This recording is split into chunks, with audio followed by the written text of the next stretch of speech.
Coming up next on the voice of Alabama politics, Sine Die. Also, the V-Team takes a look at the coming demise of Mike Hubbard. And when Becky met Bobby. What are we really talking about here?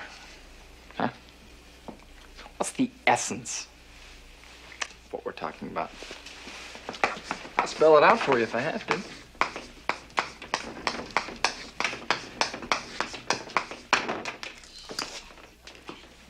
Prostitution. Now we're breaking it down for you. All this and much, much more coming up next on The V.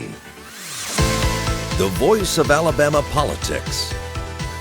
With your host, Bill Brett. Now, the #1 political show in Alabama, The V.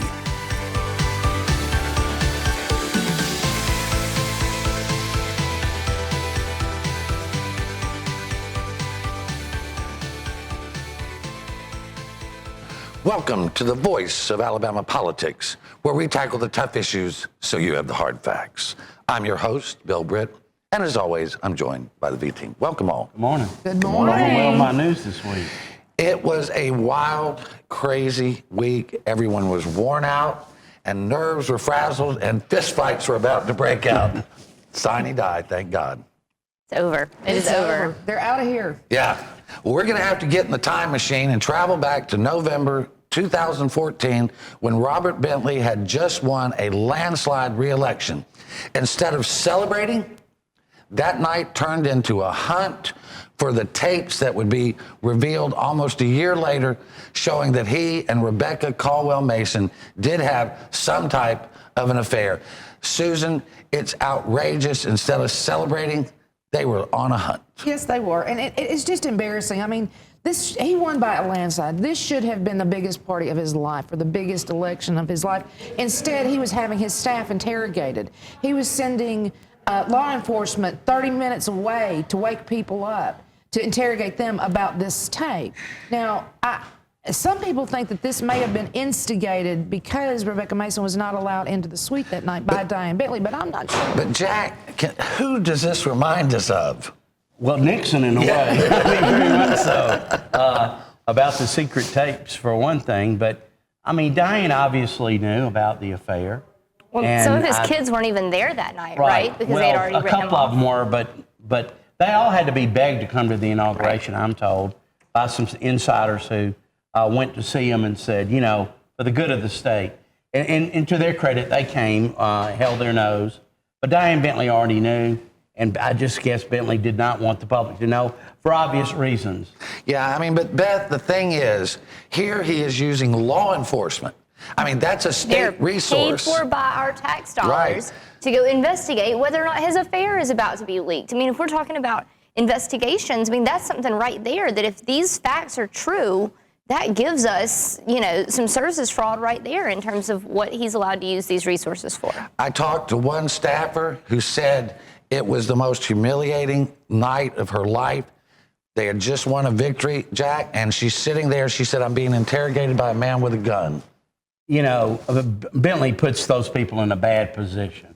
He put Spencer in a bad position when he told him to go round up his son and daughter-in-law in Mississippi. I mean, you just don't do that. That is above and beyond the call of duty, and those guys are in a bad spot. It seems to be a pattern in practice with this governor, trying to use law enforcement to intimidate those around, his family, those that support him, those that helped him get reelected. I mean, this is bad stuff. These are state law enforcement officers. While he has a private security detail, they are not his private security. They are not his own little Blackwater that he can send wherever he wants to do his bidding.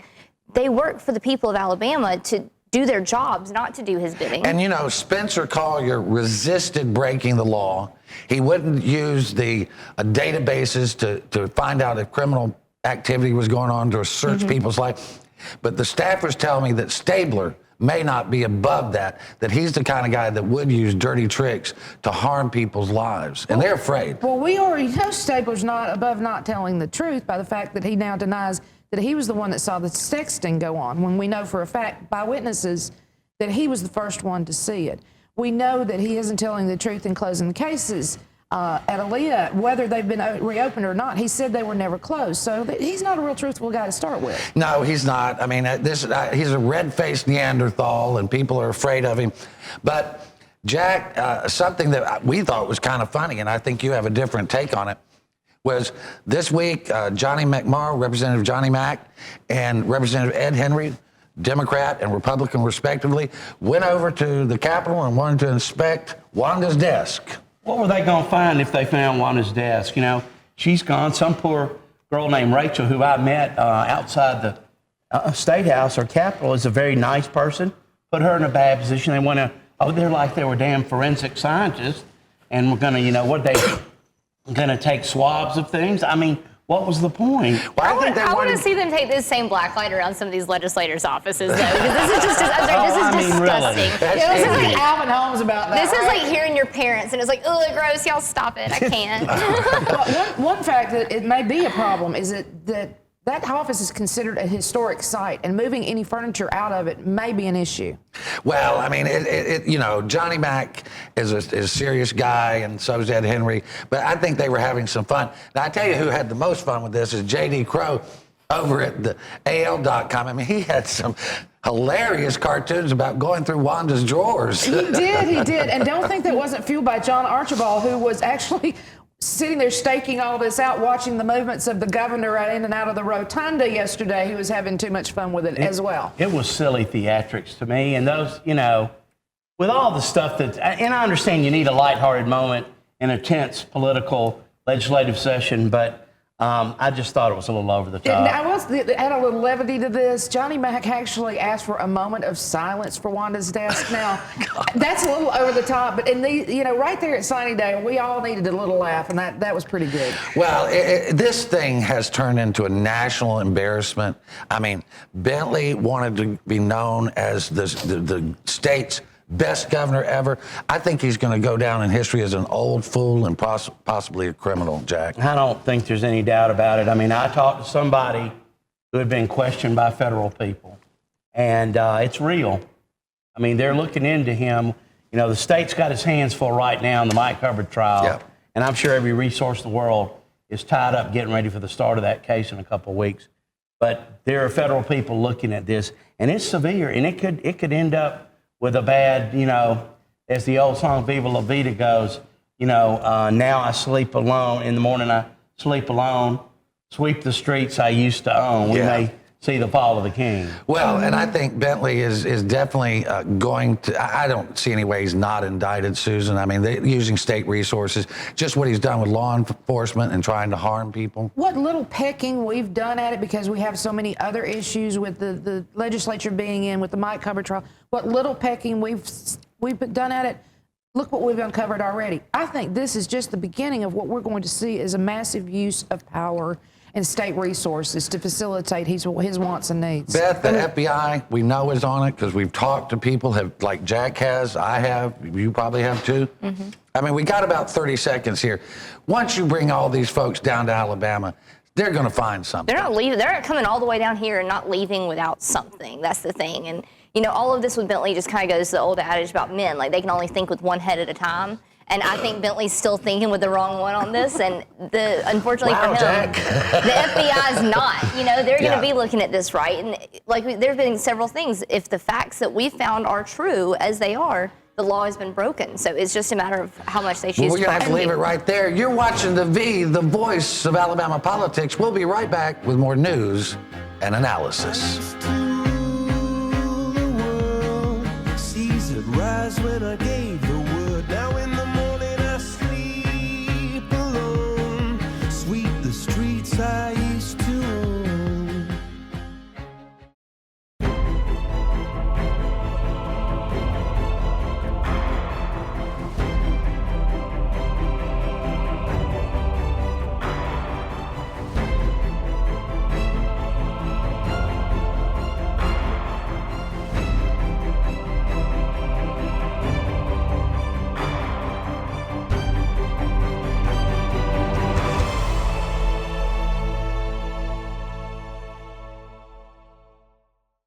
In 1977, an 8-year-old boy picked up the game of golf from his father.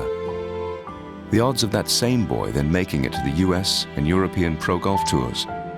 1 in 7 million. The odds of the Big Easy winning the US Open twice? 1 in 1.2 billion. The odds of him having a child diagnosed with autism? 1 in 88. Ernie Els encourages you to learn the signs of autism.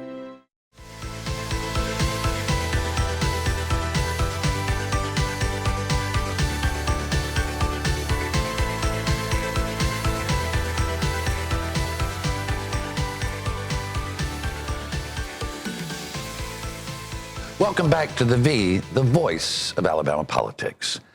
Susan, Robert Bentley, Bill Newton, and a host of others, including Mike Hubbard and Dale Marsh, were burning up shoe leather between the House and Senate.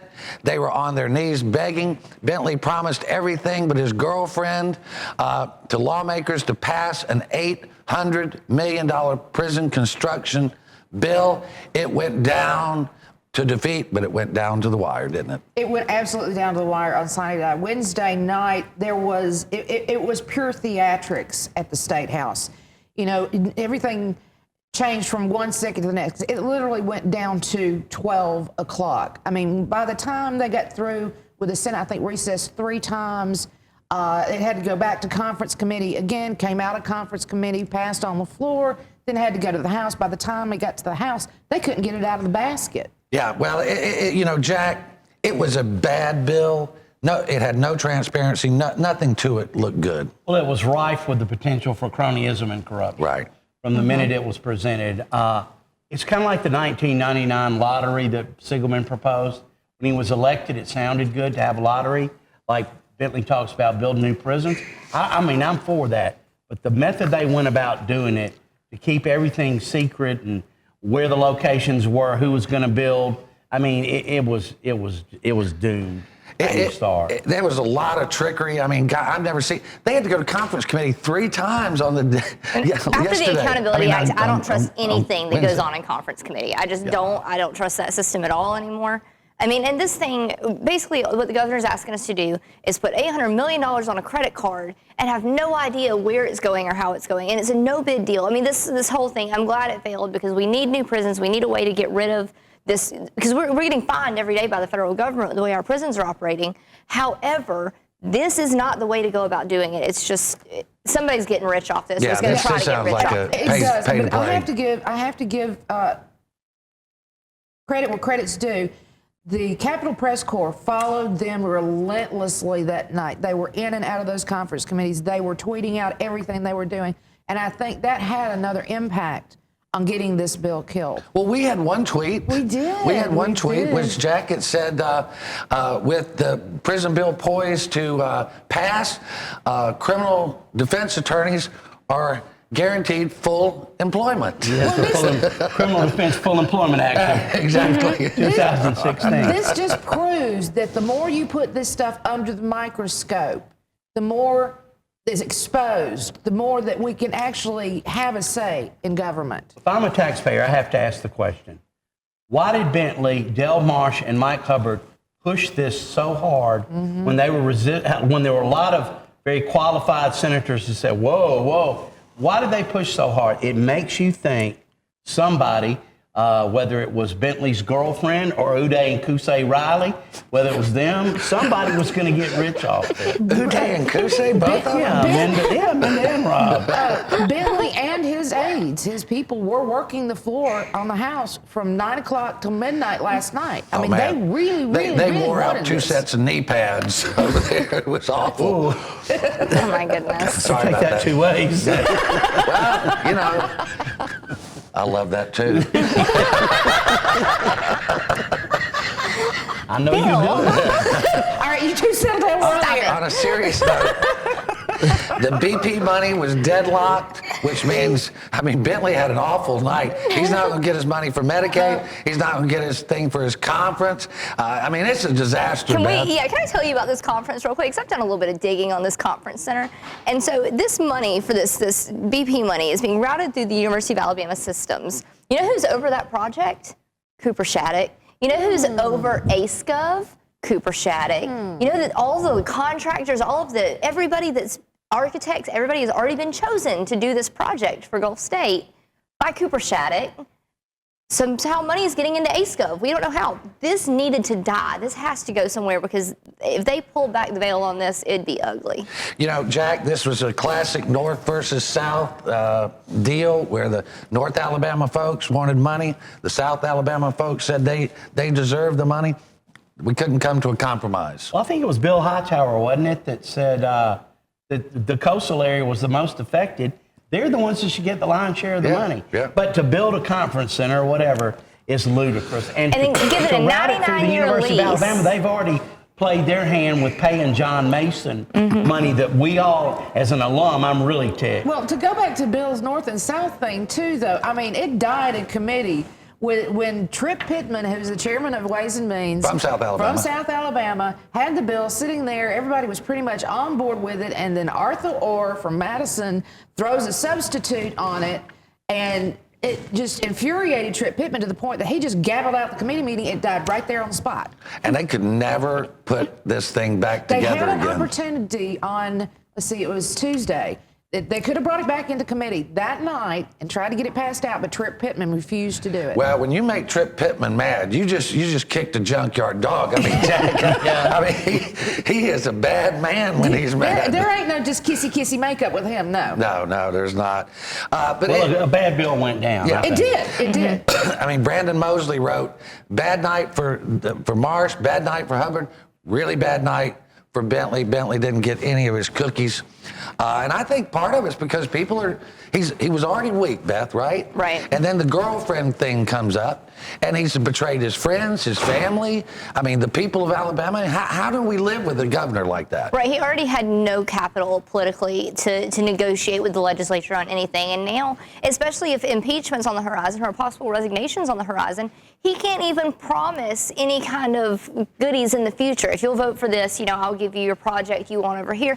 He can't even make those deals because people are like, I don't even know if you're going to be governor this time First next of year. all, he doesn't usually keep his promises to start Right. Well, with. yeah. And So we're supposed to plus, have a prison in all his- 67 counties next week, aren't we? Yes. Yeah. But, Well- and then the fact that he has lost the trust of the people, I think that has gone a long Right. way. We saw some polls where his favorables were 37%. He's a 37% approval rating. What's Congress at?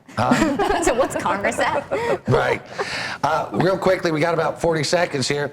The gas tax also died, which means no new roads, no new bridges, and the road builders and the cement guys are just up in arms, Jack. They are. And you know what? I was thinking about this in the wee hours this morning. I really believe they could solve this with one simple way, and that's to raise the cigarette tax for $1 a pack. That would solve all this. Yeah, people don't quit smoking because not really. No, they don't and quit it doesn't tax everyone, just users. Yeah, sure. The gas tax affects everybody. Well, I've always Especially thought if with we no tax- public And you transportation to never know speak what of. OPEC's going to do. It could be $4 a gallon next. Yeah. It's next already year. going up as it is right I mean, now. really? Well, they need to come up with something else that generates revenue. But we're going to leave it right there for now. You're watching The V, the voice of Alabama politics. We'll be right back.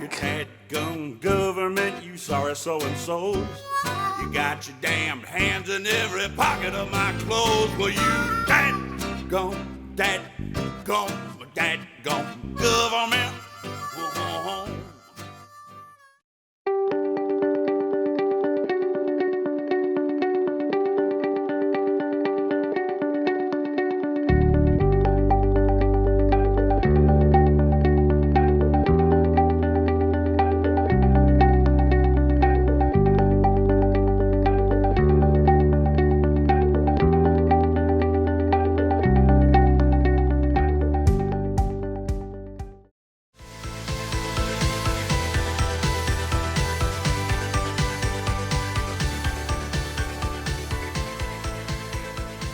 Welcome back to The V, the voice of Alabama politics. Beth, we're going to trial. I'm so excited. I'm going to pop. I am going to pop because I've been saying that we're not going. This ain't going to happen. I've just given up on it, and it's happening. Christmas is coming. It's almost here. I can't wait. Well, it's I mean, listen, it's going to be grueling. It's going to be ugly. But Jack, everybody's pretty darn excited about it except for Mike. Yeah, I wouldn't think Mike's all pumped up about this. it's kind of been like watching a security tape looking for the villain, and it's in slow motion. Yeah. That's how this trial is going. Just slow motion. What is it? 578 days? Yeah, something like that. Something like that since the indictment. Well, remember It's high too, time we get going. Remember too, my first cycle in politics was 2010. And I lived in Mike Hubbard's district at the time. So when they stormed the State House, they did it from my backyard. And so I have worked my entire career in this business with Mike Hubbard as chief and king across the street. And so I'm finally able to kind of say, okay, maybe this won't be forever. Maybe the clouds will part and the sun will come out. Well, and to, not to, you know, we wrote our first story about Mike Hubbard being a crook in 2011. Mm-hmm. And for 3 years, well, for 2 years, people called us nuts. Mm-hmm. But for 2 years, people looked to see if there were snipers on top of the buildings while they were talking to us. and our publication of this show, Jack, and what you've done, that was it for a long, long time. It was Well, just you know, I took a unbelievable. hit in my business because of it, and to me, it's well worth it to. Oh, yeah. You know, we found some viable candidates to challenge some of the Kool-Aid drinkers that we ran in the Republican primary. We beat a couple of and them. Mike absolutely went ballistic about it, and that's fine. That's his choice, but he's paying. His day of reckoning is coming. Listen, and if the three of us have to sacrifice what we've sacrificed so she sees the government's not supposed to work like Mike Hubbard has worked it, it's worth it. Well, you know, I did an editorial, and I said that Mike Hubbard has been the overlord of an orgy of greed and corruption like we have never seen. He is Jack the Caligula of Alabama. I mean, just a tyrant and a mean and perverse guy. He's made life pretty difficult for people who've not jumped on board, and the early guys that parted ways with him, like Treadaway and Jim Carnes and David Standridge and some of those guys. I mean, my hat's off to them because they, you know, Treadaway got kicked off committees and moved his office. I mean, it's just vindictive stuff. I mean, and if Hubbard's convicted, which, you know, with 23 felony indictments, surely they'll get him on one. And we have a history of these things going through and getting convictions. We have a history of this. But there will be no punishment for these people who sat by silently, who acquiesced, or who supported him, it looks like. Maybe a few of them, but most of them. Who showed up at the pep rally, Yeah. you know, and tried to say, oh, well, innocent until proven guilty, and all of this PR I wonder, were stuff they that's saying been that when going on. OJ was on trial? Were they saying that? Yeah, right. Or when Siegelman was on trial, Right, or when right. the Democrats were doing the same corrupt nonsense. You know, because like the Democrats didn't always do things well, and I understand that, and I know the history there with the community college scandal and all of that. But you know, what we've said before is, you know, when Democrats were doing stuff, we were knocking over a convenience store compared to this that they've done. They've backed up the Brinks truck to Fort Knox, and they are emptying the tanks. And I mean, good government's just not that difficult. Are you doing the right thing, or are you not doing the right thing? It's not that hard. Get a Jiminy Cricket and sit him on your shoulder, and like, Really? let's restore some faith and decency in this process. I mean, corruption does not have an alphabetical letter that follows its word. I mean, it's corruption is corruption, no matter what it's Democrat, Republican, whatever. But it's got to stop. Well, Jack, they convicted Sheldon Silver in New York in 9 months, and he's going to jail for, almost a dozen years or so? Yeah. 9 years, 9 or 10 years? Yeah, now, a lot of them have been, you know, a lot of these folks around the country, and most of them had the decency to resign when they were under a microscope. And I think, you know, and that's what kills me about this impeachment deal. Oh, yeah. It's We phony. don't It's know so yet whether hypocritical. Bentley committed a crime, and they don't either. And It for is. them to scream impeachment when they're the guy standing behind Mike after he's indicted 2 days later, it's just hypocritical. It is. I mean, and I say we give Bentley the break. I think he has committed some crimes. But he hasn't been charged with anything Right, yet. that's right. That's right. yeah, at least But- a grand jury has said there's enough evidence to take Hubbard to trial on 23 different elements And he's of been wrongdoing. indicted and arrested. He's still sitting. They haven't even so much as charged Bentley with anything. So now, That's right. yeah, even when But, Bentley does get indicted. You know, if you want to charge him with bad taste for being a bad actor, you know, one of the things I was told by a former staffer is that Bentley came in one day and said, you know, the first 4 years, everybody saw the nice Robert Bentley. The next 4 years, they're going to see the mean Robert Bentley. And we have seen the mean Robert Bentley. And while I have to take issue with the governor's words in that, yes, no, this is not illegal, but don't go out there and say it's not unethical. I'm sorry, it doesn't have to be spelled out in the ethics law not to have an affair while you're married with a married woman who's the mother of 3 children. Actually, adultery and is a crime in the state of Alabama. Yeah, well. Well, Jack, you know, they're always wanting to hang the 10 Commandments up everywhere. They just don't want to follow them, right? I mean, they covet more asses around here than I've ever heard of. Wow, CYA. Well, it says don't covet your neighbor's ass. Yeah. Well, there's been rumors this week or last couple of weeks that Mike had a plea deal. Beth, that was just a downright falsehood, right? Somebody as arrogant as Mike Hubbard is not going to take a plea deal. Are you kidding me? Like, that is not happening. Even his attorney saying not happening. We talked to Bill Baxley. Bill Baxley was all just normal Bill Baxley. And then when I said, was Mike taking a plea deal? He goes, absolutely not. That's preposterous. I mean, he can just slip in and out of character like that. I mean, he's part Doc from Back to the Future and Matlock, Jack. He's quite entertaining, I'll say that.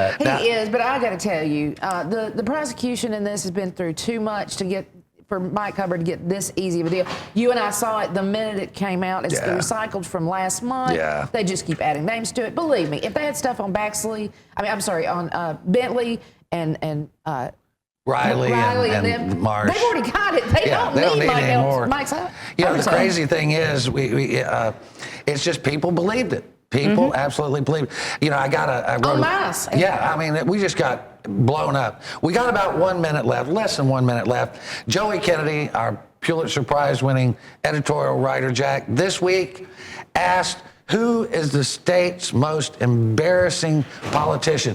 I mean, that's a long list, but who tops yours? I think it would have to be Governor Bentley. I hate to say it, but you know, all the Shirley Q. Liquor skit that came out and the tapes. I mean, it just shows him as a buffoon, kind of a pitiful nerd who finally rose to power and now he can't handle it. I mean, and everybody in the country is laughing at it. Yeah. Susan, what's your pick and why? I'd have to agree with Jack, although it's kind of, from my standpoint, it's a tie between Bentley and Mike Hubbard, because we thought when the Republicans came in that the corruption was going to stop, the corruption that I had lived in other states and had to be embarrassed that when they say, oh, you're from Alabama, we thought that was going to stop, and he made sure it didn't. Beth, you've got the last word. Oh, I'm going to throw a curveball. I'm going to say Ed Henry, because that little man spent the last day of session bringing up abortion bills when we have real issues facing the state. Roe v. Wade is settled. All of these things we know are unconstitutional, and he continues to pick the same fight over a man who admitted on the House floor that his girlfriend had an abortion in college. Headline Henry, that's what they call him. Well, you've been watching the voice of Alabama politics. You watch us because we watch them.